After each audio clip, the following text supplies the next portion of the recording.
Tapi kemudian firman Tuhan katakan karena kasih Allah yang begitu besar. Kasih Allah, apa itu? Kasih Allah. Kasih Allah yang begitu besar kepada umat manusia, sehingga dia berikan anaknya yang tunggal menjadi tumbal bagi manusia untuk mengakhiri kutuk dosa tadi. Karena kasih Tuhan. Karena apa saudara? Karena kasih Tuhan. Karena kasih Tuhan yang begitu besar, maka dia berikan anaknya yang tunggal untuk mati menggantikan kita.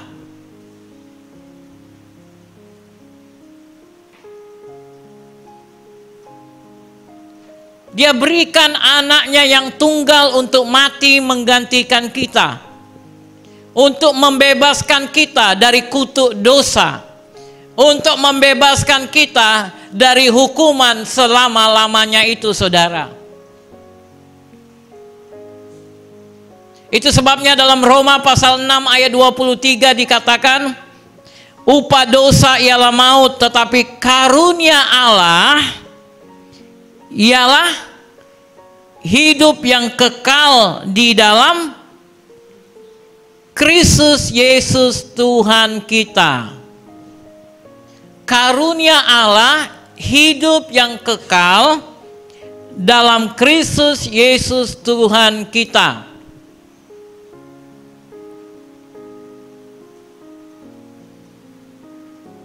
Hari ini kita akan berbicara secara khusus apa yang diterima oleh orang yang percaya kepada nama Yesus mengenai kematian. Mengenai kematian. Saya ingin saudara memahami tentang kematian. Ya, penting sekali bagi kita memahami tentang kematian. Kita harus tahu apa kata firman Tuhan tentang kematian. Kematian ini sudah ditentukan menjadi nasibnya manusia. Jadi kita perlu pahami tentang kematian. Karena sekarang ini kita sedang hidup di satu zaman yang akan segera berakhir. Itu sebabnya di dalam 1 Petrus pasal yang keempat ayat yang ke-7 berkata, kesudahan segala sesuatu. Mari kita 1 Petrus 4 ayat yang ke-7.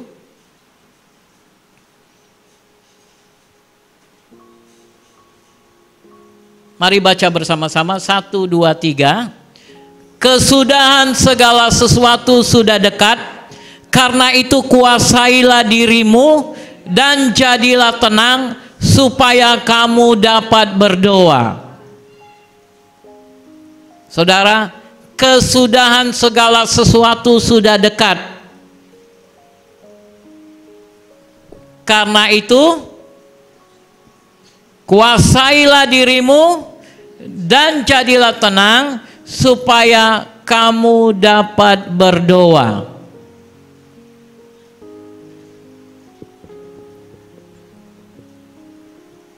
Sekarang ini kita melihat ada begitu banyak kematian yang terjadi di muka bumi ini. Dan ini bisa menimbulkan kekhawatiran dan ketakutan dalam hidup kita.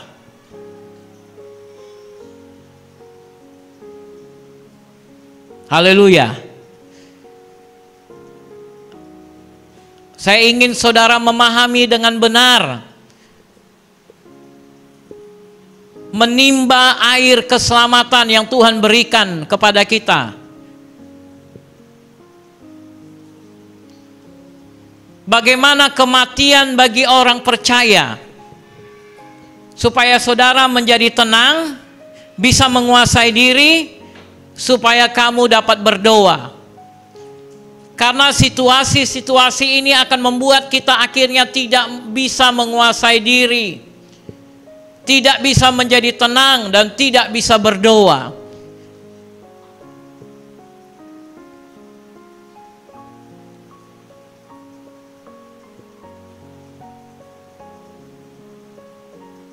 Kita perlu tahu, kita perlu paham apa yang terjadi dengan orang-orang percaya. Karena memang sudah ditetapkan kematian itu harus terjadi kepada setiap umat manusia. Debu tanah akan kembali kepada debu tanah. Tetapi bagaimana dengan kita?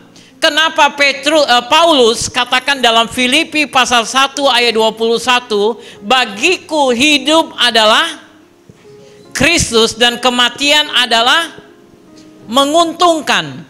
Kenapa pula Paulus mengatakan kematian itu menguntungkan? Padahal kita melihat kenyataannya yang namanya kematian itu begitu menakutkan. Kematian itu begitu mengerikan.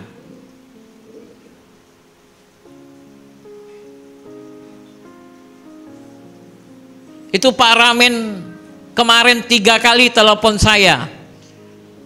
Telepon pertama di pagi hari, dia katakan, "Pak, aku sesak napas. Tolong doakan. Aku lagi terduduk di tempat kerjaan aku."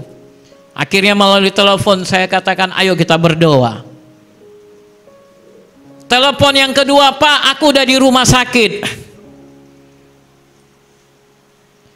Tolong doakan aku." Haleluya. Telepon yang ketiga adalah, "Pak, aku udah pulang." Saya pikir, pulang kemana ini? Jangan-jangan udah pulang ke rumah Bapak. Ada nggak telepon dari situ ya? Rupanya udah pulang ke rumah, saudara. Hanya pergi impus 1 jam ya. Hanya pergi impus. Kenapa? Karena ini yang terjadi. Firman Tuhan katakan kesudahan segala sesuatu sudah dekat. Kita harus belajar bagaimana menguasai diri, menjadi tenang, supaya kita dapat berdoa.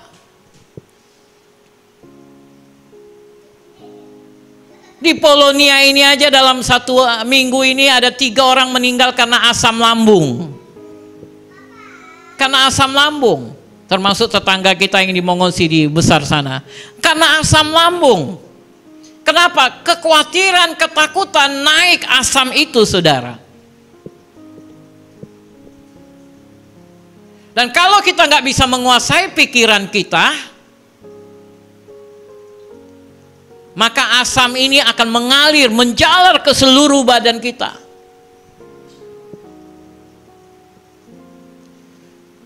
Menebarkan teror, ketakutan dalam tubuh kita.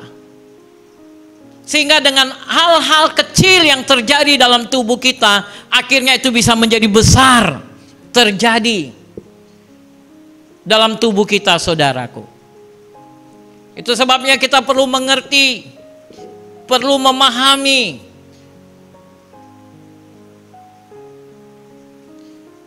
supaya kita bisa menguasai diri ketika ada yang terjadi di sekitar kita, kematian-kematian terjadi di sekitar kita. Kita tahu memang harus ada yang namanya kematian, saudara. Amin. Memang kematian itu harus datang, apalagi menjelang kedatangan Yesus. Kitab Wahyu pasal 6 ayat yang ke-6 katakan secupak gandum sedinar, 3 cupak jelai sedinar. Kemudian di dalam Wahyu pasal ke-9 dikatakan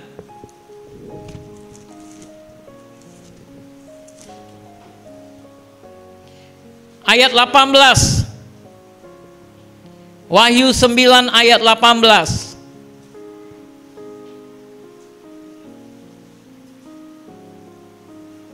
Wahyu 9 ayat 18.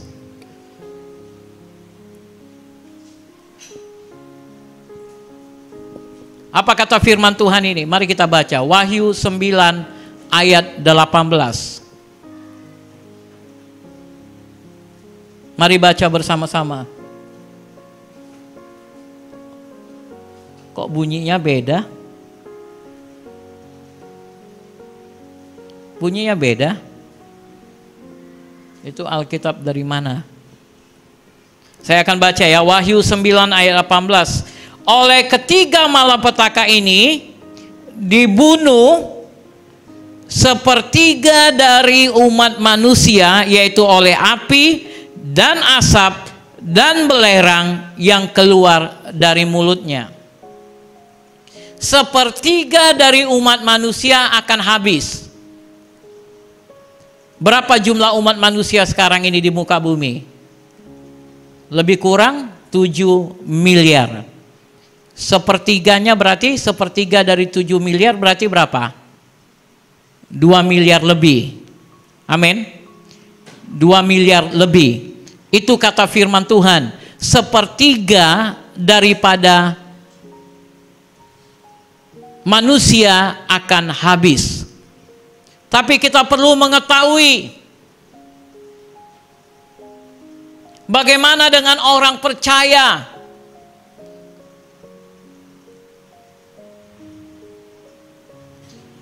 Orang percaya juga akan bisa mengalami kematian, saudara. Orang percaya juga bisa mengalami kematian. Halo? Amin. Orang percaya bisa mengalami kematian. Coba bilang sama orang yang di sebelah, kamu juga bisa mengalami kematian.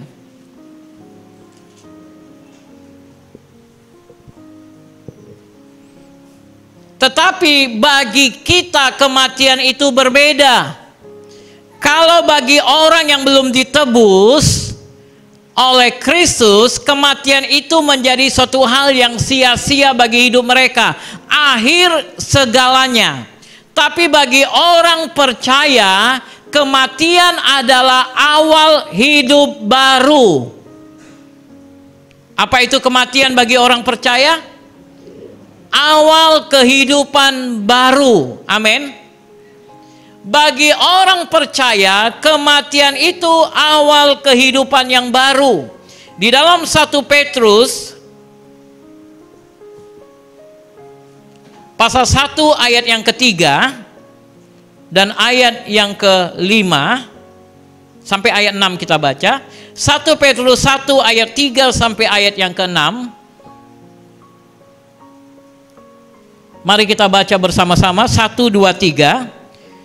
Terpujilah Allah dan Bapa Tuhan kita Yesus Kristus, yang karena rahmat-Nya yang besar telah melahirkan kita kembali oleh kebangkitan Yesus Kristus dari antara orang mati kepada suatu hidup yang penuh pengharapan, untuk menerima suatu bagian yang tidak dapat binasa, yang tidak dapat cemar, yang tidak dapat layu, yang tersimpan di surga bagi kamu. Ayat 5, yaitu kamu yang dipelihara dalam kekuatan Allah karena imanmu, sementara kamu menantikan keselamatan yang telah tersedia untuk dinyatakan pada zaman akhir. Bergembiralah akan hal itu, sekalipun sekarang ini kamu seketika harus berduka cita oleh berbagai-bagai pencobaan. Apa yang dimaksudkan oleh firman Tuhan ini? Firman Tuhan ini berkata bahwa ingat, pada hari kamu terima Yesus sebagai Tuhan dan Juru Selamat dalam hidupmu, maka kamu dipindahkan dari kerajaan gelap kepada kerajaan terang. Aku dipindahkan dari kerajaan gelap kepada kerajaan terang. Mari katakan. Artinya apa? Artinya hukum yang berlaku atas hidupku berbeda dengan hukum yang berlaku bagi orang yang hidup di dalam kerajaan gelap. Karena aku sekarang sudah berpindah. Itu sebabnya Paulus katakan, bagiku hidup adalah Kristus, kematian adalah menguntungkan. Sama seperti Tuhan memberikan matahari kepada semua orang. Matahari tidak diberikan kepada hanya orang percaya kepada Yesus. Amin. Matahari tidak diberikan hanya kepada orang Kristen, tetapi matahari diberikan kepada semua manusia, kepada semua makhluk, kepada semua agama. Amin. Seperti itu juga yang namanya kematian itu akan sampai kepada setiap orang. Mau agama apa, mau percaya kepada siapa, dia akan mengalami kematian. Tetapi perbedaannya, sekarang aku sudah pindah dari kerajaan gelap kepada kerajaan terang, maka arti kematian bagiku berbeda dengan kematian bagi orang yang ada di dalam kerajaan gelap. Itu perbedaannya. Arti kematian bagi orang percaya berbeda dengan orang yang belum percaya kepada Yesus. Haleluya. Itu yang perlu kita pahami. Amin. Itu yang perlu kita pahami, sehingga kita tidak takut dengan namanya kematian. Karena apa? Karena firman Tuhan katakan kita ini diberikan suatu kehidupan yang penuh harapan. Ayat 4, untuk menerima suatu bagian yang tidak dapat. Kita ini ditentukan untuk menerima suatu bagian. Ayat 4, 1 Petrus 1 tadi. Untuk menerima suatu bagian yang tidak dapat. Yang tidak dapat cemar. Yang tidak dapat layu. Yang tersimpan di sorga bagi kamu. Saudara ditentukan untuk menerima bagian yang tidak dapat binasa, yang tidak dapat cemar, yang tidak dapat layu, yang tersimpan di dalam surga. Haleluya. Amin. Bagi saudara yang ada di dalam kerajaan Kristus, ini menjadi milik saudara. Ini menjadi milik saudara. Itu sebabnya dikatakan bergembiralah akan hal itu, kamu yang dipelihara dalam kekuatan Allah, karena imanmu, sementara kamu menantikan keselamatan yang telah tersedia untuk dinyatakan pada zaman akhir. Dan ayat 6 katakan bergembira akan hal itu, sekalipun sekarang ini kamu seketika harus berduka cita oleh berbagai-bagai pencobaan. Ayat 7, apa tujuan pencobaan itu? Ayat 7, mari kita baca bersama-sama. 1, 2, 3. Untuk membuktikan kemurnian imanmu yang jauh lebih tinggi nilainya daripada emas yang fana, yang diuji kemurniannya dengan api, sehingga kamu memperoleh puji-pujian dan kemuliaan dan kehormatan pada hari Yesus Kristus menyatakan dirinya. Kenapa? Karena banyak orang yang menjadi Kristen karena mereka tahu Yesus bisa buat berkat, Yesus bisa buat mujizat, Yesus bisa memberikan kesembuhan, Yesus bisa membangkitkan orang mati. Banyak orang menjadi Kristen karena mereka melihat mujizat-mujizat yang dilakukan oleh Yesus. Dan itu terjadi sejak zaman Yesus ada di muka bumi. Yesus berkata kepada orang-orang Farisi, kalian mengikut aku karena kalian sudah makan roti yang aku buat. Apa maksudnya? 5 roti 2 ekor ikan yang diberi makan kepada 5.000 orang. Yesus melakukannya 3 kali. Sekali 4.000, 2 kali 5.000, yang ketiga 7.000. Jadi orang-orang yang sudah pernah menikmati makan roti yang dibuat Yesus, karena kita tahu dari cerita anggur, ingat perjamuan di Kana? Orang pemimpin pesta ketika mengecap anggur yang dibuat Yesus, dia bilang apa? Anggur ini kok lebih enak. Sama juga dengan roti yang dibuat Yesus, pasti rasanya lebih enak. Itu sebabnya banyak orang ketagihan. Ikut Yesus ada mujizat, ikut Yesus aku diberkati. Oh, aku diberkati. Tetapi ketika mengalami pencobaan, ketika dia mengalami masalah, duka cita, bagaimana imannya? Disinilah firman Tuhan katakan, maksud semuanya itu ialah untuk membuktikan kemurnian imanmu yang jauh lebih tinggi nilainya daripada emas yang fana. Engkau perlu tahu imanmu kepada Dia, percayamu kepada Yesus, sekalipun engkau mengalami masalah demi masalah, itu jauh lebih tinggi dari uang-uang yang Yesus bisa berikan kepadamu. Itu jauh lebih tinggi dari berkat-berkat yang Yesus bisa berikan kepadamu, dari emas, dari perak.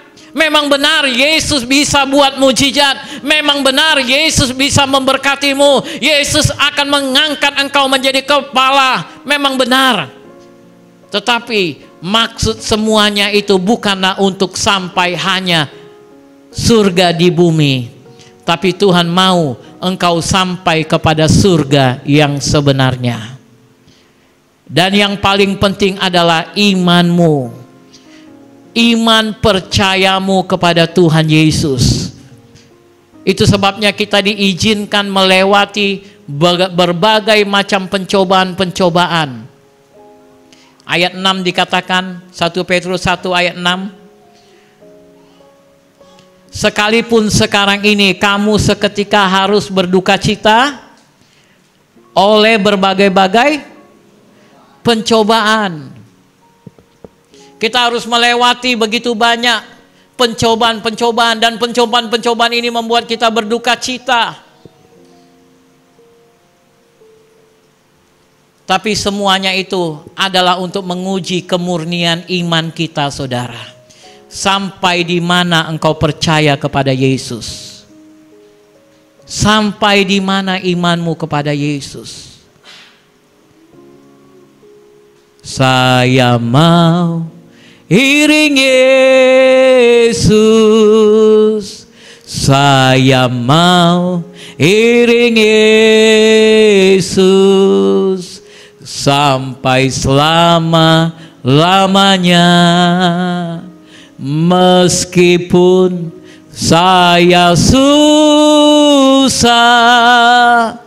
menderita dalam dunia, saya mau iring Yesus sampai selama-lamanya. Imanmu sangat penting, Bapak Ibu. Percayamu kepada Yesus sangat penting. Jangan karena berbagai pencobaan yang datang membuat matamu akhirnya melihat kepada yang lain. Sama seperti pemazmur Daud yang berkata, aku mencari pertolonganku ke gunung-gunung, dari manakah datangnya pertolonganku? Tapi kemudian dia menyadari, pertolonganku datangnya dari Tuhan, Allah semesta alam, dari Jehovah, Tuhan Yesus keselamatanku. Haleluya. Gimana Bapak Ibu Saudara-saudari, kita sudah mendengarkan firman Tuhan. Firman Tuhan yang mungkin agak sedikit berbeda dengan pemahaman kita. Firman Tuhan berkata, sekalipun kamu harus melewati berbagai pencobaan, bergembiralah karena hal-hal itu. Bagaimana untuk bisa bergembira ketika menghadapi pencobaan? Tetapi itulah yang namanya iman. Aku berjalan sesuai dengan apa yang Kristus katakan kepadaku. Iman, aku melihat. Sekalipun aku tidak melihat, tapi aku percaya aku akan terima jawaban. Sekalipun aku tidak melihat ada jalan di ujung sana, tapi aku percaya ada jalan di ujung sana. Aku percaya ada pengharapan di dalam Kristus, dan pengharapan di dalam Kristus tidak mengecewakan. Biarlah ini menjadi kekuatan bagi kita semua. Ketika engkau dicobai, mari bergembira. Artinya imanmu sedang naik dan naik. Dan Kristus ketika dia datang kedua kali, pertanyaan yang dia ajukan adalah, adakah iman di bumi ini? Iman. Ketika Tuhan berkata kepada Thomas, ketika Thomas berkata sebelumnya, aku tidak akan percaya kalau belum kutaruh tanganku di lubang bekas tusuk paku itu. Dan kemudian Yesus berkata kepada Thomas, Thomas, taruhlah jarimu di bekas lubang ini. Dan kemudian Kristus berkata, berbahagialah kamu sekalipun kamu tidak melihat, namun kamu percaya. Kiranya Tuhan memberkati saudara. Mari kita berdoa. Bapa, aku berdoa untuk setiap anak-anakmu yang sedang mengalami begitu banyak pencobaan dalam hidupnya. Tantangan, rintangan yang mereka sedang hadapi saat ini. Tuhan, biarlah Engkau menjadi kekuatan dalam kehidupan mereka. Biarlah mereka bergembira sekalipun mereka harus melewati berbagai pencobaan. Karena disinilah kemurnian iman mereka diuji. Apakah mereka sungguh-sungguh telah menjadi pengikut Yesus? Apakah mereka sungguh-sungguh telah menjadikan Yesus menjadi Tuhan mereka? Karena Yesus berkata, bergembiralah kami, sekalipun kami tidak melihat, namun kami boleh percaya bahwa Yesus ada, Yesus mengasihi kami, Yesus akan melakukan perkara besar bagi kami. Terima kasih Bapa, dalam nama Yesus kami berdoa. Amin, amin. Kiranya Tuhan memberkati saudara. Stay safe, God bless you. Shalom.